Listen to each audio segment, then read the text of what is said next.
Blacklight Jack is what you would call racist, misogynistic, homophobic. So recently I've been informed about this video that was going viral for about a week that came from this YouTuber called Overthrow. And essentially the point of the video is to make a hit piece on Blacklight Jack, who I had done collabs with maybe like 2 years ago. It's been a while. Obviously, if you want to critique somebody's channel, you have the freedom to do so. What really bugs me about the video is just how much overreach she does. Not only to Blacklight Jack himself, but to everyone else that she randomly included in this hit piece. Like, she wanted to take really wide swings and hit as many people as possible.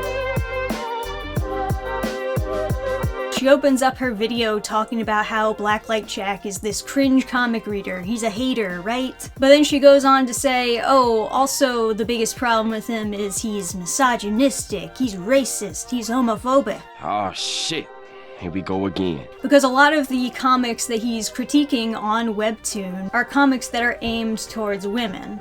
And a lot of the main characters just so happen to be women. The sheer amount of times he calls a female character bitch out of the blue for no reason. And then before she finishes her sentence, Nick hugs the bitch and then says, I think what he's going to say is, wait, what the hell? How did this bitch get in my car to begin with? What?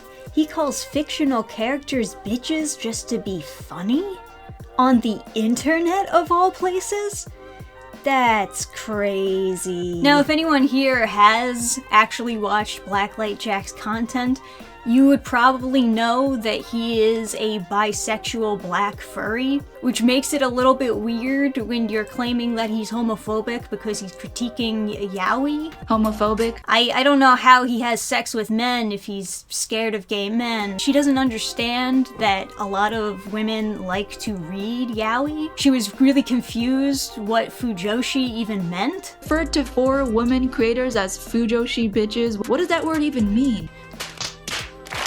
Which just strikes me as like a huge gap in basic knowledge about fandoms. But yeah, I mean, obviously I have heard like other gay men complain about how a lot of yaoi content is actually not aimed towards them, but towards fujoshis because they read more yaoi content than the actual gay guys. But yeah, it's very common for people to criticize the fujoshi fan base because of how much they sexualize gay men and how, quite frankly, toxic they are online. Maybe you should know that there's a reason why Jack is so spiteful towards these types of fandoms, you know? Maybe you should look into that. And the most confusing thing about her calling him homophobic is she doesn't seem to be unaware that he's bisexual. She includes a clip of his infamous catchphrase, "traps are my fetish," but she just doesn't acknowledge it at all. And then there are comments on her video making fun of Jack for being a gay furry. Like, literally ironic of him to be homophobic while also being into femboys. That's right, Cindy.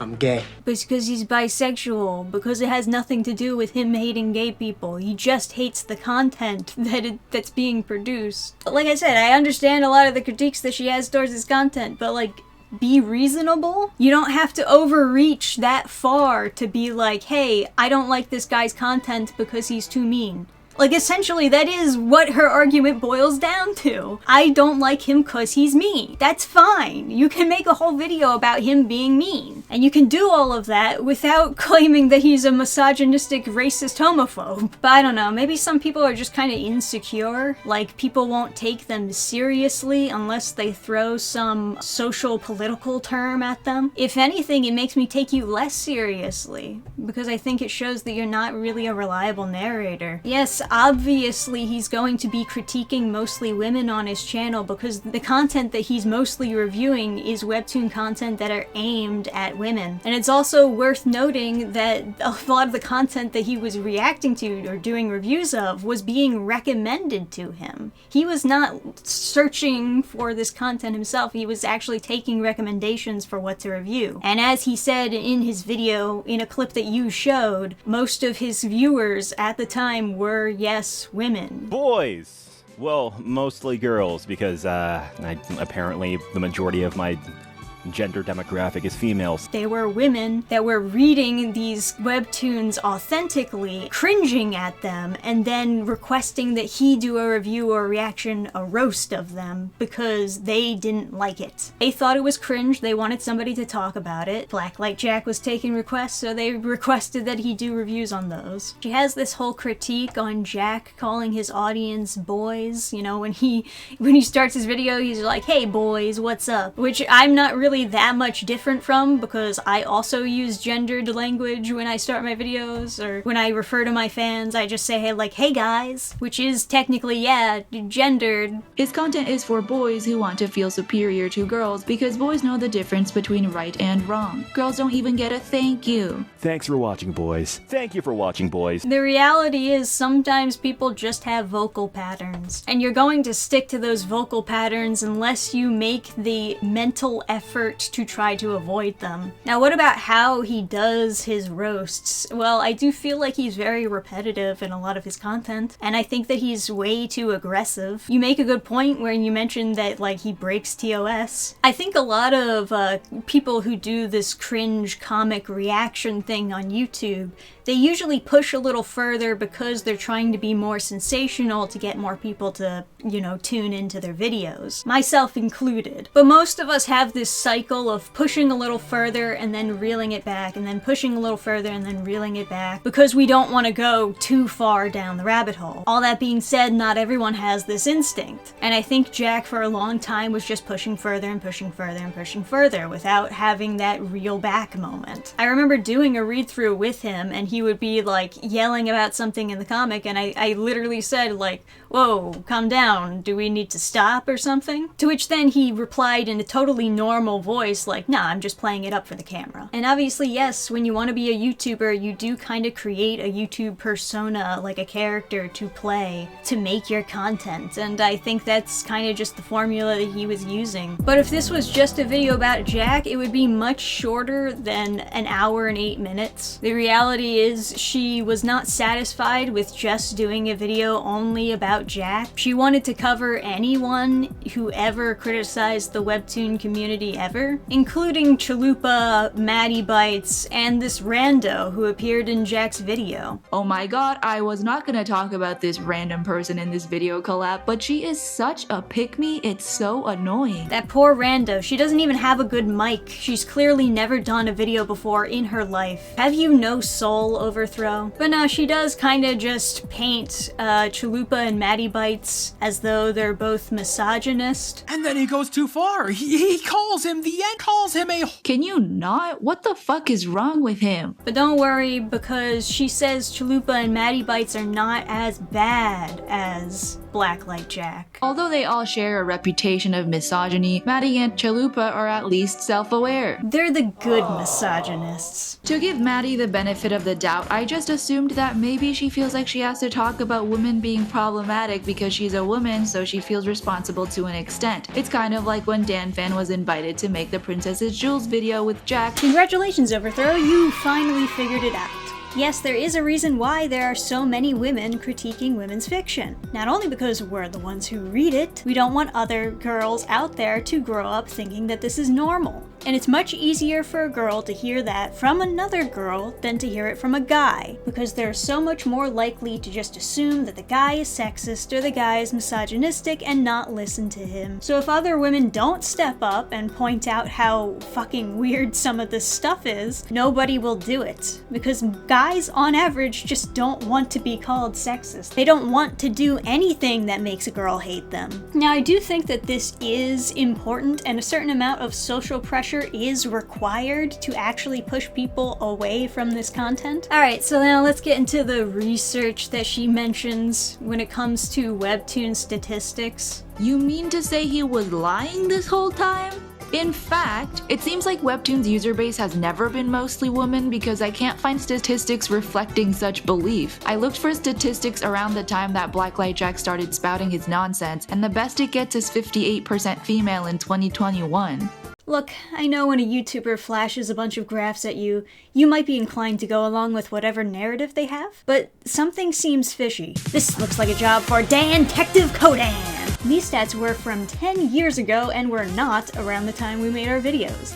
These studies are independent studies and not from Webtoon themselves, plus they're global Webtoon statistics. And I know, demographics can shift, but when it comes to independent studies, you always need to take them with a grain of salt. Depending on how they get their information, it can change so much that even I can find an independent study for Webtoon that says teenagers make up the majority of their market. She also skipped over how in 2019 the Webtoon head of content claimed that more than 60% of the audience was female, with most users being between ages 16 and 24. Maybe that statistic is too old, but if she thinks 2016 isn't too old, then 2019 is definitely fair game. But this is the most relevant stat drop, which came from the CEO of Webtoon in 2021. And the most relevant stat drop is the one that she disregards the most because it doesn't agree with her. Webtoon's user base has never been mostly women. What I find more jaw-dropping, and that she didn't mention at all in her video, the fact that this article also says 70% of the users in the US are under age 24.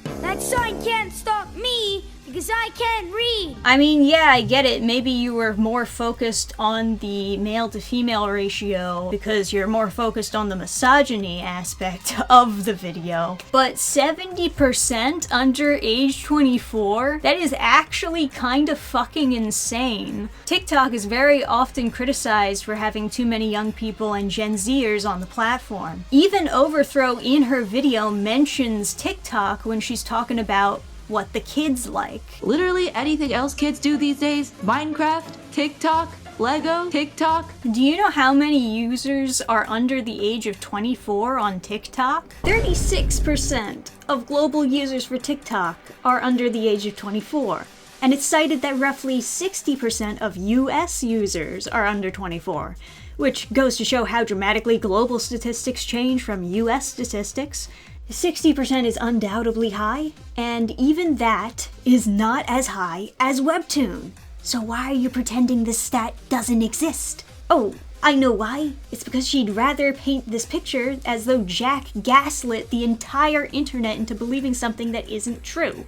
Like he just made it up, and his influence was so great that everyone just believed him. No. That's not how that works. The New York Times is not watching Blacklight Jack's videos to get their Webtoon statistics. They're taking statements directly from Webtoon officials. How did we go from 70 to 30? What happened to them all? I won't spend too much time talking about the age demographics though, because I don't really view them as being concrete. And there's a couple different reasons for that, mainly because, keep in mind, how are they getting the data? Is it just from people signing up? Is it just the amount of accounts that they have and what the users claim their gender and age is? A lot of people, in order to get all the content on Webtoon, will kind of just lie about their age, which isn't really shocking because everyone kind of does this. I did it. Now, obviously, she does bring me up in the video to, I guess, critique my presence on Jack's channel. To be fair, if she wanted to critique us for exaggerating or being sensational about the statistics, that would be fine. Obviously, there is a lot of exaggeration in Jack's videos. When he's referring to them being preteens, it's meant to be a judgment of their behavior and not their literal age. Just like when people say, this guy is literally Hitler. They do not literally mean Hitler has been resurrected from the dead in the body of this man. When I say this, in the world of webcomics, I've come to notice 90% of the content can be boiled down to one genre: softcore porn for preteen girls going through puberty. I am exaggerating, and not actually trying to cite any real statistic. I'm just trying to capture for the viewer what my experience was at the time. Obviously. I just find it ironic for her to critique us for not being precise when she herself spends the entire video sensationalizing everything. Like, you know, calling a gay guy homophobic. And maybe she's just kind of unaware of the controversies Webtoon has had. Part of the criticism is that they kind of just don't seem to understand who their audience actually is. Like, there's this disconnect between the advertising versus the actual content placed on Webtoon. For a while, there would just be a lot of saucy material right there on the front page of Webtoon. I used to play play this game where I would actually like pay attention to the slideshow that they had at the top, and I would count how many was like some softcore porn romance. Even before I made videos about Webtoon specifically, I made a video about like Tapastic, and in that video just briefly mentioned that Webtoon kind of was doing the same thing. But at the very least, Tapastic was trying to create a mature section that would be separate from the official content. While as Webtoon kind of just throws everything into the same bin, and then it's only when you try to click on it to read it, this warning comes up and says, hey, by the way, this is mature, click yes to keep reading. Now, like I said, when it comes to Webtoon's advertising campaigns versus the content that they put on the website, Webtoon has advertised towards kids before. They've run ads on Cartoon Network and Freeform. Those are not channels known for having a big adult fan base. They've also done these book deals with Scholastic. So when we see a rape fetish webtoon being posted on the front page of Webtoon and we critique it by saying, hey, this is actually really inappropriate, I don't really think that's an unreasonable take. All that being said, I think what actually made me like kind of enraged while watching her video had nothing to do with the statistic debate. It had nothing to do with calling Jack homophobic even though he's bisexual, not knowing what a fujoshi is, not even picking up on the fact that Jack was a furry. I was so surprised to hear him say that he's a furry. No, the thing that I think I found most enraging about the video is that she felt the need to defend the princess's jewels for kinda no reason other than to just be a contrarian. She comes up with a headcanon reason for why actually what the villain was doing was not the same thing as what the main character was doing in the series. It's totally different, this has nothing to do with gender, etc, etc. The princess is doing the exact same thing as this villain, and the only difference between her and the villain is gender. But one, they have a class difference, and two, she's literally not doing the same thing he is. The villain is clearly trafficking women. Wrong.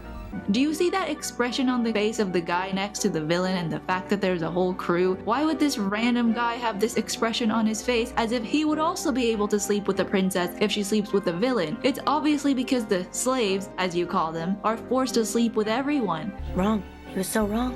No, that is not what is happening in the series. Unfortunately, I once again had to reread The Princess's Jewels just to double check my memory to make sure that this character who was smiling suspiciously wasn't smiling suspiciously because he wanted to fuck this lady. So let it be known, here it is. This guy is not a client of Meldia. He is a henchman. He works for Meldia, and his job is finding women for him to kidnap for his harem. He gets paid to find women for this guy's harem. There is no mention of any sex trafficking operation. It is much more simpler than she thinks it is. He is happy because he gets paid for this. He looks at the main character and he sees big dollar signs. It has nothing to do with him being like, oh yeah, I'm going to fuck her after my master fucks her. Take off the gooner glasses for a second. Sometimes there are other things in life going on besides people wanting sex. Why are you projecting Epstein onto this random webtoon that you've never read before? And I didn't even read the webtoon, so This isn't Epstein. This is something completely different. If anything, it's much more akin to wife kidnapping. Now, if you want to critique my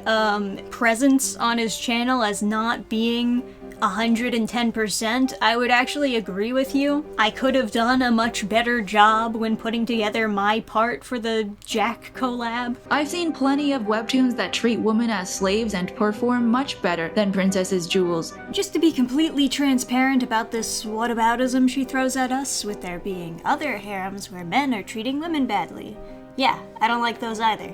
I've been very vocal in many of my videos about how I dislike harems, even if the characters are in love with the emissary. I'm not talking about those stories because the video is clearly about the princess's jewels and not other random harems. Our critiques about the writer having a double standard is a critique of the writer themselves, and not supposed to be taken as a general critique of all harems ever created. What bothers Jack about it is that many of the fans of the series don't notice the double standard. The fact of the matter is, she doesn't really treat her jewels very well. Usually in a harem, it involves a main character who has multiple people fall in love with him or her. That's not really the case with this one. The grand conclusion has to do with her forcing this guy who doesn't like her to be part of her harem. He is disgusted and disturbed by this idea. That's not what normally harems or reverse harems look like. It's very much the opposite, where everyone wants the main character. And the only reason why he goes along with this is because she threatens diplomatic issues between their two countries, which could mean a variety of things. It could mean that she's threatening him with war and threatening to kill his people. And why does she do this? Well, because she wants that hot guy who doesn't like her. Why did you even bother dedicating a portion of your video to come up with a headcanon reason that is completely wrong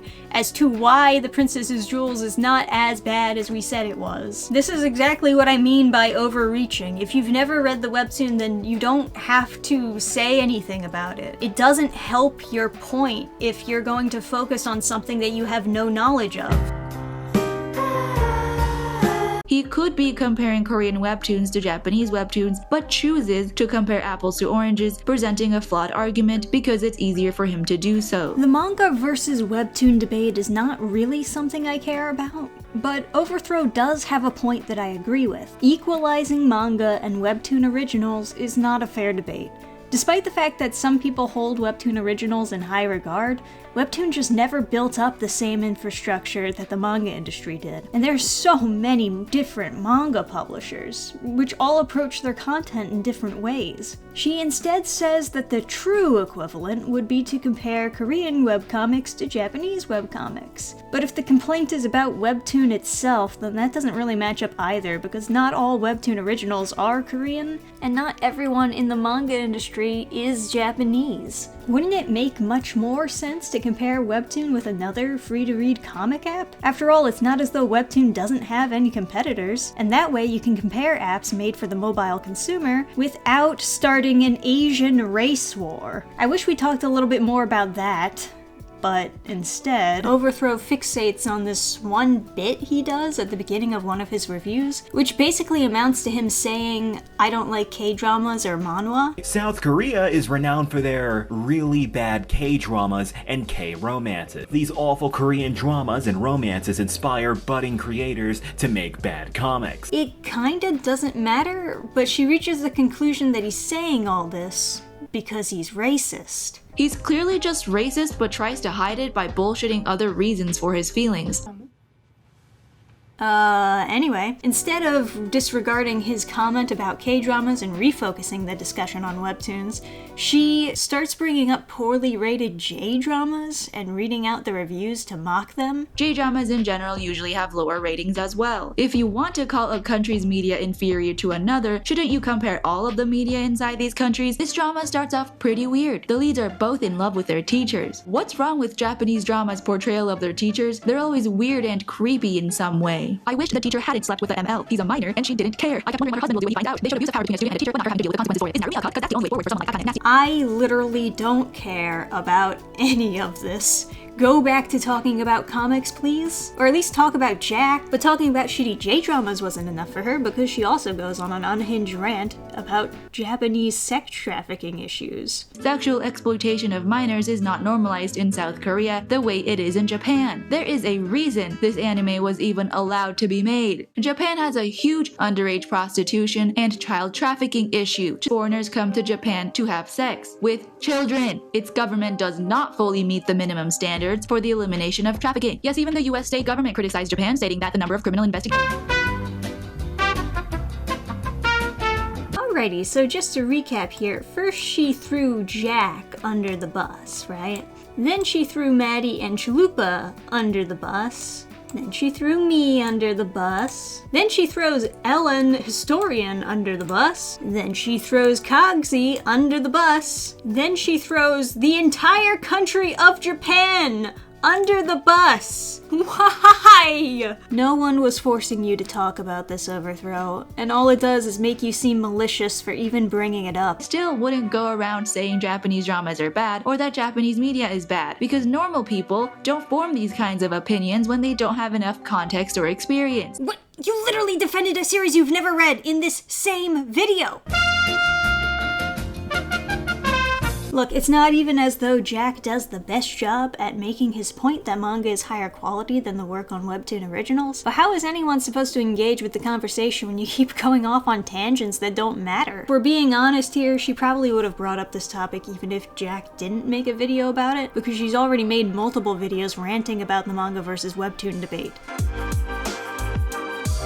Jack was way too mean in a lot of his Webtoon reviews. I think he should have reeled it back. I think he should have tried to not be so repetitive and tried to spice up his content and advance it a little bit more. I don't think that his content is the same as Chalupa's or Maddie Bites. The way that they approach doing their videos and the formulas that they follow are clearly different, and that's kind of what confuses me the most about this whole thing. Why did Overthrow decide to make this video now of all times? If your goal was to make him stop doing this kind of content, that already kinda happened. He's already shifting away from Webtoon content. He doesn't want to do it anymore. So didn't you already get what you wanted? You didn't even bother to message Chalupa or Maddie or me about what our relationship to Jack even was. If you did message us, you would have known ahead of time that Maddie doesn't like Jack and that I haven't spoken to him in 2 years. Just because people do a collaboration on YouTube together doesn't mean they're best friends.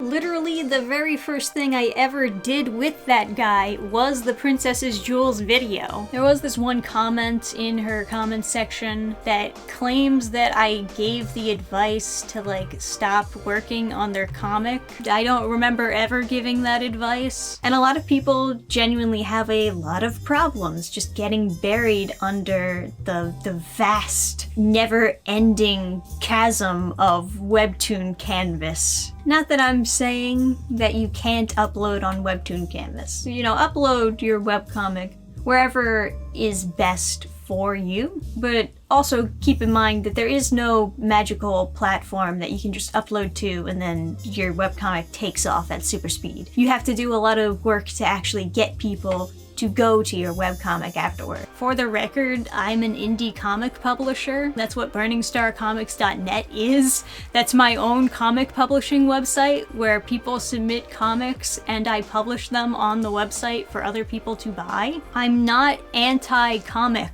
but if you asked me, hey, is Webtoon a good place for me to make money, I would say no, based on what other Webtoon creators have told me. But if you're not interested in making money on Webtoon or becoming a Webtoon original, then sure, post your comic on there, it doesn't hurt. Same thing with Manga Plus. I'm not against people posting on Manga Plus creators. A lot of people who come to my channel are interested in indie comic publishing and interested in trying to figure out how they can make this a career. But it's not because I don't understand that working on comics brings people joy. I work on my own comics and I am quite full of joy working on them, thank you. In fact, I love it so much and I'm so passionate about it that I want to make it an entire career so that I don't have to do anything else except work on comics. There are some depressing topics that I talk about on the channel in reference to what the comic industry looks like and how much people are struggling, but that's not to demotivate you from working on comics. That's just me generally covering the industry and making you a little bit more aware of what's happening. And as far as making the cringe comic reading content goes, I'm probably still gonna do that. I'm not as mean as Blacklight Jack, and I don't think that it's bad to critique something. I really hate the argument where it's oh, if you hate something, then you should keep it a secret and never tell anyone about that. If you can't get past the upsetting, then don't consume the story. When I was first making comics, one of the frustrating things that prevented me from growing is the fact that I received no criticism, no feedback whatsoever. Even if I convinced a friend to like read my thing, they would just tell me like ushy-gushy nonsense because they were a friend and they didn't want to hurt my feelings. And that's just not helpful. So I think a lot of people are looking for more of an objective point of view. You don't always have to agree with the feedback. Take everything with a grain of salt, because I'm not exactly unbiased. I am a person with a personality. But anyway, let me know what you think of this whole situation down below in the comments section. If you have anything to add on this that I didn't already cover in this video, remember to like the video if you did enjoy, subscribe if you'd like to stay tuned for more content. Next cringe read through, I believe, will be Nubia 2 Real, so stay tuned for that. Other than that, guys, that's it for me. Bye! Program restart.